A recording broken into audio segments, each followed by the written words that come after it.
कहानी की शुरुआत होती है एल्गेशिया नाम के एक देश में, जहाँ पर ड्रैगन्स की सवारी करने वाले लोग राज किया करते थे। कई सालों तक यहाँ के लोग खुशहाल जिंदगी जीते रहे, लेकिन फिर इस देश के राजाओं ने आपस में ही ताकत के लिए लड़ना शुरू कर दिया। एक दिन एक ड्रैगन राइडर जिसका नाम गैल्बेटोरिक्स था, उसने सभी राजाओं की कमजोरियों का पता लगाया और एक खूनी युद्ध के दौरान उन सबको मौत के घाट उतार दिया। उन सबको खत्म करने के बाद गैल्बेटोरिक्स काफी लंबे समय के लिए एल्गेशिया का एकमात्र राजा बन गया। सबसे खतरनाक बात तो ये थी कि अब वो अत्याचारी हो गया था। उसे किसी का डर नहीं था और जो मन में आता वो करता। इसलिए वार्डन नाम की एक फौज जो लोगों की आजादी के लिए लड़ रही थी, उसे गद्दी से हटाने की कोशिश करने लगी। एक रात आर्या नाम की एक वार्डन योद्धा ने एक बहुत ही खास पत्थर गैल्बेटोरिक्स से चुरा लिया। इस चोरी के चलते गुस्से से भर चुके गैल्बेटोरिक्स ने अपने जादूगर डुर्जा को उस पत्थर को वापस लाने के लिए कहा। कुछ देर बाद डुर्जा और उसके लोगों ने आर्या पर घात लगाकर हमला किया। जल्द ही उन्होंने आर्या के साथ मौजूद 2 वार्डन योद्धाओं को मार गिराया और मौका मिलते ही आर्या को उसके घोड़े से भी गिरा दिया।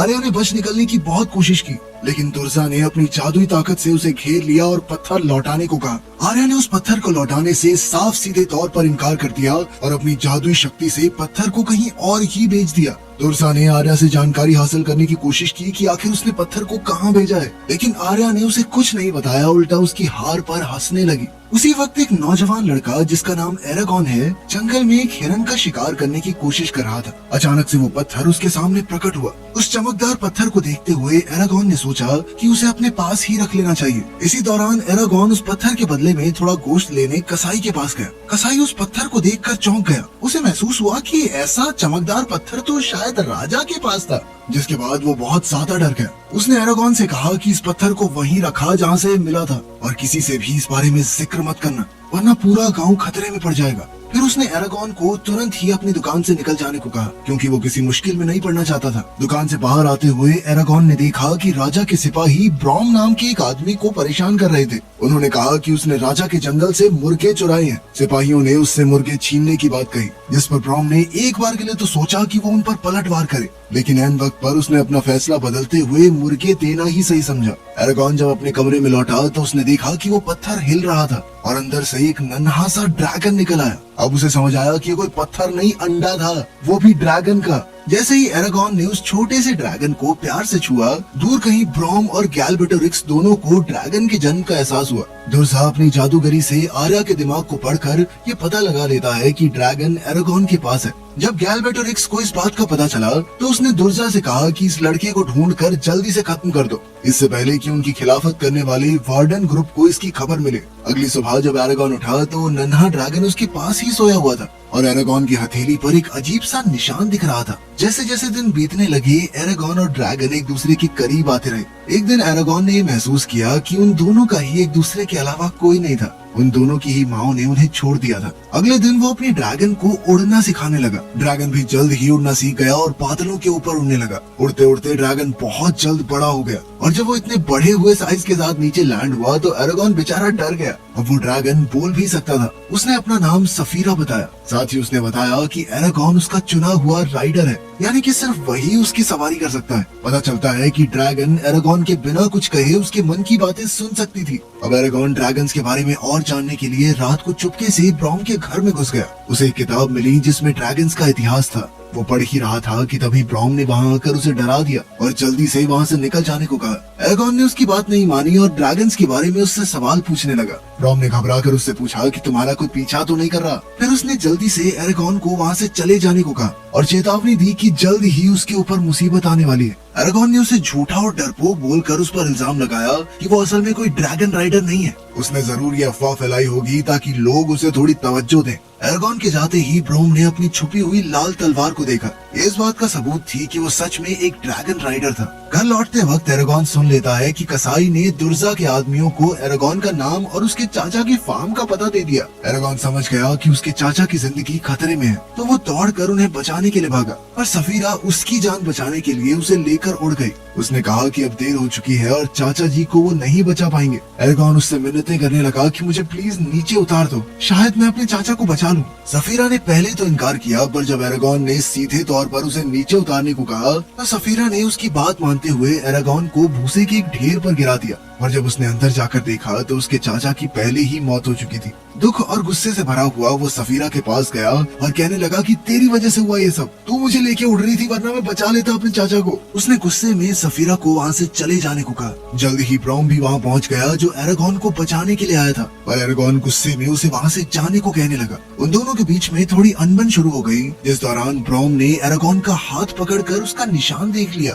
जिसके बाद वो समझ गया कि ये तो एक राइडर का चिन्ह है। ब्रॉम ने उससे पूछा कि उसका ड्रैगन कहाँ गया। एरागॉन ने जवाब दिया कि मैंने भेज दिया उसे, चली गई है वो। एरागॉन अपने चाचा की लाश को अच्छे से दफनाने का सोच रहा था, पर ब्रॉम ने जल्दी से उस झोपड़ी में आग लगा दी और वो एरागॉन को जबरदस्ती घोड़े पर बैठाकर तुरंत वहाँ से ले गए, इससे पहले कि जोर्डा के कातिल दोबारा उस तक पहुँच पाए। एरागॉन ने भारी मन से अपने जलते हुए घर को देखा और फिर ब्रूम के साथ दूर के एक जंगल की ओर निकल पड़ा। वहाँ ब्रूम से उसे पता चला कि वो उन गिने चुने जिंदा बचे हुए ड्रैगन राइडर्स में से ही एक है। ब्रूम ने एरागॉन को समझाया कि अब वो वार्डन की आखिरी आशा बन चुका है। अगर उन्हें गैल्बेटोरिक्स को हराना है तो उनके पास कम से कम एक ड्रैगन तो होना ही चाहिए और वो ड्रैगन होगा एरागॉन का। ब्रूम ने एरागॉन से सफीरा को बुलाने को कहा। एरागॉन ने अपने मन में सफीरा को पुकारा और वो तुरंत ही वहाँ आ गई। पहले तो सफीरा ब्रॉम पर शक कर रही थी, पर जब ब्रॉम ने उसे परख कर उसकी तारीफ की तो सफीरा ने उसका विश्वास कर लिया। एरागॉन अब भी सफीरा पर सवारी नहीं करना चाहता था। वो आज तक यही मानता था कि उनकी गलती की वजह से ही उसके चाचा की मौत हुई।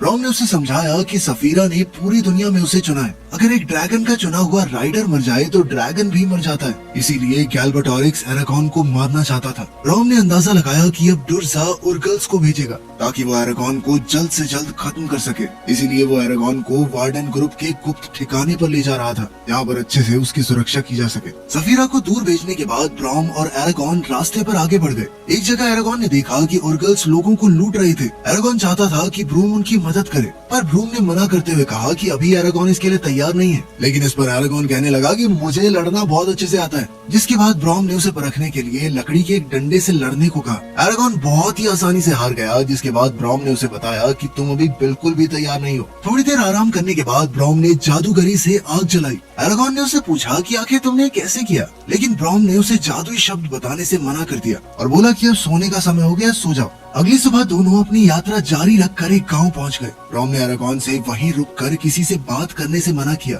ब्रॉम के जाते ही एरागॉन उसकी बात ना मानते हुए एक भविष्य बताने वाली औरत एंजेला के पास गया और उससे अपना भविष्य पूछने लगा। एंजेला ने कहा कि एरागॉन में बहुत शक्ति छुपी हुई है और वो जल्द ही एक बहुत बड़ा युद्ध लड़ेगा। उसने एक लड़की का जिक्र किया जो आने वाले कुछ समय में उसकी जिंदगी का एक अटूट हिस्सा बन जाएगी। एरागॉन टेंट से निकल ही रहा था कि तभी दुर्जा के एक उर्गल ने उस पर हमला कर दिया। खुशकिस्मती से ब्रॉन ने समय पर आकर उसे बचा लिया और फिर उसे डांट कर पूछा कि आखिर उसने उसकी बात क्यों नहीं मानी। अब और उर्गल्स आने लगे और ब्रॉन भी उनसे लड़ने लगा, लेकिन उनका पाला भारी पड़ रहा था। जब वो मरने ही वाले थे तो एरागॉन ने तीर चलाकर ब्रूम को बचा लिया। इसके बाद एरागॉन ने अनजाने में एक जादुई तीर से पूरा पुल ही तोड़ डाला, जिससे सभी उर्गल पानी में डूब गए। लेकिन इतने ताकतवर जादू का इस्तेमाल करके एरागॉन की शक्ति खत्म हो चुकी थी और वो बेहोश होकर वहीं गिर पड़ा। जल्द ही सफीरा भी उसे बचाने के लिए पहुंची। अगली सुबह एरागॉन एक शांत जगह पर होश में आया। ब्रॉम उसके पास ही था और उसने एरागॉन को समझाया कि रात को सफीरा ने एरागॉन के डर को महसूस कर लिया था, जिसके बाद उसने अपने अंदर का थोड़ा जादू एरागॉन के अंदर डाल दिया। इसी ताकत से एरागॉन ने वो जादुई तीर बनाया था। ब्रॉम उसे जादू करने के सभी तंत्र मंत्र सिखाने लगा और साथ ही उसे ये भी सिखाया कि सफीरा की नजरों से वो कैसे देख सकता है। इसके बाद वो दोनों जल्द ही वार्डन के गुप्त ठिकाने की तरफ निकल गए। अब एरागॉन पहली बार सफीरा के ऊपर सवार होकर ऊपर से नजारा देखने लगा और वहीं ब्रॉम घोड़े पर नीचे चल रहा था। अचानक एरागॉन ने सफीरा की नजरों से देखा कि दुर्जा के भेजे हुए दो वहशी दरिंदे ब्रॉम पर हमला करने को बिल्कुल तैयार खड़े थे। एरागॉन ब्रॉम को बचाने के लिए आया और एक रज़ाक ने उसे नीचे गिरा दिया और वहीं बेचारी सफीरा पेड़ों से टकराकर घायल हो गई और रज़ाक उसे मारने ही वाला था कि तभी एरागॉन ने ब्रॉम से सीखा हुआ एक मंत्र इस्तेमाल करके रज़ाक को मार गिराया। एरागॉन घायल सफीरा के पास जाने लगा तो एक दूसरा रज़ाक उसे रोकने आया और ब्रॉम ने अपनी लाल तलवार से उस रज़ाक के दिल पर वार करके उसे खत्म कर दिया। ब्रॉम ने सफीरा के घावों पर मरहम लगाई और एरागॉन को डांटते हुए कहा कि लड़ाई में अपने ड्रैगन की सुरक्षा के बारे में सबसे पहले सोचो। एरागॉन ने ब्रॉम का हाथ थामा और उस पर ड्रैगन राइडर का निशान देखकर वो समझ गया कि ब्रॉम भी पहले एक ड्रैगन राइडर हुआ करता था। ब्रॉम ने बताया कि उसके ड्रैगन को एक धोखेबाज राइडर मॉर्जम ने मारा था। बाद में ब्रॉम ने मॉर्जम को ढूंढकर उसे भी मार गिराया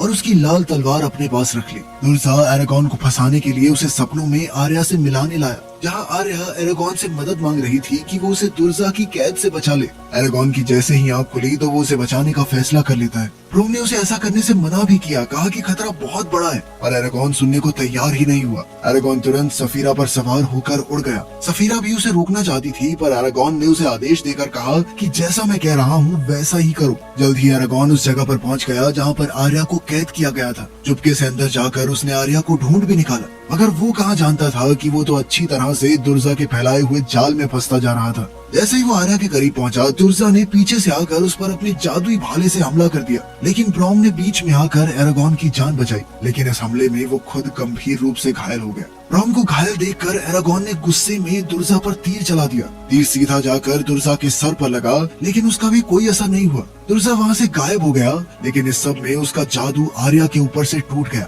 आर्या और एरागॉन घायल ब्रोम को वहाँ से ले जाने लगे, पर बहुत सारे सिपाही उन्हें घेरे हुए थे। ऐसा लग रहा था कि बच निकलने का कोई भी रास्ता नहीं, लेकिन तभी सफीरा छत तोड़कर वहाँ आ गई। एक अनजान आदमी जिसका नाम मुर्ताग है, वो तीर तान कर खड़ा था। एक बार को तो ऐसा लगता है कि उसने एरागॉन पर तीर चलाया, मगर वो उसके पीछे से हमला कर रहे सिपाही को मारना चाहता था। इसके बाद सफीरा की मदद से वो सभी वहाँ से निकल गए। भागने के बाद एरागॉन ने देखा कि ब्रोम मरने की कगार पर था। ब्रोम ने उसे अपनी लाल तलवार दी और समझाया कि दुर्जा जैसे शैतान को मारने के लिए उसके दिल को छेदना होगा। एरागॉन ने अपने जादू से ब्रोम को ठीक करने की कोशिश की, मगर कोई फायदा नहीं हुआ। सफीरा ब्रोम को अपनी पीठ पर बैठाकर एक आखिरी बार हवाई सैर पर ले गई, क्योंकि वो एक ड्रैगन राइडर था, जहाँ ब्रोम ने अपनी आखिरी सांसें ली। आगे बढ़ने से पहले आर्या बीमार सी होकर गिर पड़ी, क्योंकि दुर्जा ने उसे अपने जादू से जहर दिया था। तभी अचानक सफीरा ने मुर्ताग को पकड़ लिया, जो उनका पीछा कर रहा था। मुर्ताग ने एरागॉन को अपनी बचपन की कहानी सुनाई कि कैसे गैलबैटोरिक्स ने उसके पूरे परिवार को खत्म कर दिया और अब वो एरागॉन के साथ मिलकर लड़ना चाहता था। एरागॉन ने भी हाँ कर दिया और मुर्ताग उन्हें सबसे तेज रास्ते से वार्डन की उस खुफिया जगह पर ले गया। कुछ देर बाद वो एक झरने के पास थे, जहाँ एक उर्गल ने एरागॉन पर हमला कर दिया, लेकिन मुर्ताग ने ऐन वक्त पर आकर उसे मार गिराया। झरने के पानी से गुजरकर वो दोनों वार्डन के योद्धाओं से मिले, लेकिन कोई ये नहीं जानता था कि उर्गल्स उनका पीछा करते हुए वहाँ तक आ पहुँचे थे। इसी दौरान गैलबैटोरिक्स दुर्जा को डांट रहा था, क्योंकि वो एरागॉन को पकड़ नहीं पाया। पर तभी दुर्जा को पता चला कि उर्गल्स ने एरागॉन का पीछा करते हुए वार्डन्स की वो खुफिया जगह ढूंढ निकाली थी। गैलबैटोरिक्स ने तुरंत दुर्जा को सेना लेकर सबको मार गिराने को कहा। इधर एरागॉन और मुर्ताग अजिहाद से मिले, जो वार्डन का लीडर था। अजिहाद ने एरागॉन से अपने ड्रैगन को बुलाने को कहा। एरागॉन ने जैसे ही सफीरा को पुकारा तो सभी लोग उसे देखकर भौचक्के रह गए। साथ ही एरागॉन ने उन्हें आर्या का इलाज करने को कहा, क्योंकि उस पर अभी भी दुर्जा के जहर का असर था। इसी बीच उर्गल्स चुपके से बाहर खड़े गार्ड्स को मारकर अंदर आने लगे। अजिहाद को खबर मिली कि उर्गल्स बहुत जल्द उन पर हमला करेंगे। उसने अंदाजा लगाया कि राजा की सेना भी उर्गल्स के साथ ही होगी। उसने एरागॉन से पूछा कि क्या वो लड़ाई में उनका साथ देगा, जिस पर एरागॉन ने हामी भरी। लेकिन तभी अजिहाद मुर्ताग को पहचान गया और उसने कहा कि तुरंत इस गद्दार के बच्चे को पकड़ लो, क्योंकि वो मोरिसान का बेटा था, जिसने सभी वार्डन को धोखा दिया था। मुर्ताग ने अपने बचाव में कहा कि मैं अपने पिता जैसा नहीं हूँ, मैं भी उनसे उतनी नफरत करता हूँ जितनी तुम सब। लेकिन फिर भी अजिहाद ने उसे बंदी बना लिया। अब दुर्जा राजा की पूरी सेना लेकर वहाँ पहुँच चुका था। दुर्जा ने उनका हौसला बढ़ाकर उन्हें युद्ध के लिए तैयार किया। उधर सभी वार्डन भी लड़ाई के लिए पूरी तरह तैयार थे। अजिहाद ने एरागॉन को उसकी सुरक्षा के लिए आर्मर पहना दिया। आर्या, जो पूरी तरह तंदुरुस्त हो चुकी थी, एरागॉन के पास आई। उसने एरागॉन से कहा कि भगवान ने उसे इस काम के लिए चुना है, वरना आखिर इतने सालों बाद पैदा हुई वो ड्रैगन उसे ही क्यों चुनती। खैर, जल्द ही उर्गल्स दरवाजा तोड़कर अंदर घुस आए। एरागॉन ऊपर एक चट्टान पर खड़ा होकर उसे देख रहा था। उसने तुरंत सफीरा पर सवार होकर उसे आग उगलने को कहा और एक ही पल में युद्ध का पासा उनकी तरफ पलट गया, क्योंकि न जाने कितने सारे उर्गल्स तो जलकर मारे गए। उधर मुर्ताग कैद में चिल्लाने लगा कि कोई मुझे बाहर निकालो, लेकिन तभी एक जलता हुआ उर्गल दरवाजा तोड़कर उसे मारने आया। लेकिन मुर्ताग बड़ी ही आसानी से उसे मारकर युद्ध में शामिल हो गया। तब राजा की सेना भी दुर्जा के साथ आकर उर्गल्स के साथ मिल गई। लेकिन एरागॉन ने फिर से सफीरा को आग उगलने को कहा, जिससे बहुत सारे सैनिक मारे गए। तभी अचानक हमने देखा कि मुर्ताग को राजा के सिपाहियों ने हर तरफ से घेर लिया था। वो उसे मारने ही वाले थे, पर तभी एरागॉन ने बीच में आकर उसे बचा लिया। अब एरागॉन का सामना दुर्जा से हुआ, जिसने काले जादू से अपने लिए भी एक ड्रैगन बना लिया और उस पर सवार हो गया। शुरुआत में तो दुर्जा का पलड़ा भारी पड़ा। उसके ड्रैगन ने सफीरा की गर्दन में अपने दांत कड़ा दिए और एरागॉन ने अपनी लाल तलवार से उस ड्रैगन पर हमला किया और फिर सफीरा को आग बरसाने को कहा। इसके बाद घायल हुई सफीरा ने अपनी पूंछ से एरागॉन को दूर तक उछाल दिया, जिससे उसने बड़ी ही तेजी से वो लाल तलवार दुर्जा के दिल के आर पार कर दी। ये वार इतना खतरनाक था कि दुर्जा की मौके पर ही मौत हो गई। इसके बाद एरागॉन नीचे गिरने ही वाला था, पर सफीरा ने उसे भी हवा में पकड़कर बचा लिया। लेकिन उस बेचारी के घाव इतने गहरे थे कि वो ठीक से अब उड़ नहीं पा रही थी। दोनों जमीन पर आ गिरे, लेकिन एरागॉन की जान बच गई। लेकिन बेचारी सफीरा मरने की कगार पर आ चुकी थी। एरागॉन ने अपनी पूरी जान लगाकर अपनी जादुई शक्तियों से उसे बचाने की कोशिश की, लेकिन कुछ देर बाद वो बेहोश हो गया। जैसे ही उसकी आंख खुली तो उसने सफीरा के बारे में पूछा, जिस पर मुर्ताग ने कहा कि वो चली गई। इस पर एरागॉन ने सोचा कि सफीरा मारी गई और वो बहुत ज्यादा दुखी हो गया। लेकिन फिर मुर्ताग ने हंसकर सफीरा को आवाज लगाई, जिसके बाद वो एकदम सही सलामत उनके सामने आ खड़ी हुई। वीडियो पसंद आई तो लाइक कर देना, चैनल को सब्सक्राइब कर लेना। मिलते हैं अगली वीडियो में।